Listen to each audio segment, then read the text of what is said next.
Hello, children. I welcome you back to our English class after the Diwali vacations. We are now going to start with the second term portion, that is for second unit test. I hope you all enjoyed your Diwali vacations. So let's begin with the poem number 3.1, Mice. Do you know, children, what's the meaning of mice? Yes, it is the plural form of mouse. I suppose, children, you all must have seen a mouse in the movies and also in cartoons, such as Tom and Jerry, where the name of the mouse is Jerry. Jerry looks so sweet, but he's very naughty. And the mouse in the movie called Stuart Little Part 1 and Stuart Little Part 2, where a sweet, cute little white mouse who can speak like us. But children, you all know it is just imaginary. There are many other movies also with a mouse in it, but I'll stop the list right now as we have to continue with our poem. Tell me, children, have you seen a mouse in real? And do you have to go to the zoo to see it? No, we can see the mice in our house itself. If mama has kept the window or door of a house open, so these mice feel like that they are most welcome. So children, let's begin with our poem number 3.1, Mice.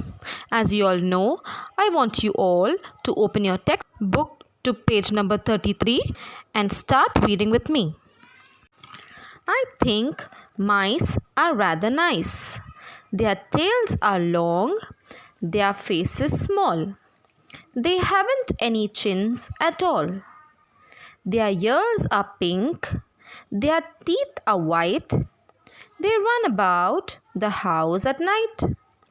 They nibble things they shouldn't touch, and no one seems to like them much. But I think mice are rather nice. By Rose Fleeman. I hope, children, you all read the poem with me. Now, let's start with the explanation. In the first stanza, the poetess is telling us that she finds mice nice. She finds them very cute. She says that mice have a long tail. They have small face and they do not have a chin. Here in the second stanza, she continues describing the mice as they have pink ears and their teeth are white. They run about in the house at night. Children, I know you must all have seen these mice in your house some or the other time. And I'm sure you must have got scared at that moment when you saw it.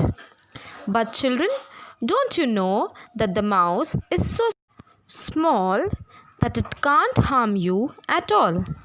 But instead, the mouse is scared looking at you, so it runs here and there to save itself. I think you must have seen that how Mama catches the mice that has entered her house.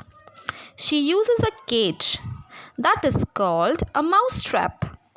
In that trap, she puts a piece of chapati or a piece of cheese in it to attract the mouse and keeps it in a place where the mouse visits often. And at night, when the mouse comes to eat it, and it is caught in that trap. And then in the morning, that goes far away from the house and leaves the mouse in an open place. With this, children, I have finished explanation of the first two stanzas of this poem. In the next part, I will continue explanation of the third stanza, that is the last stanza of this poem. Till then, bye children. See you in the next part of this poem. Bye and take care.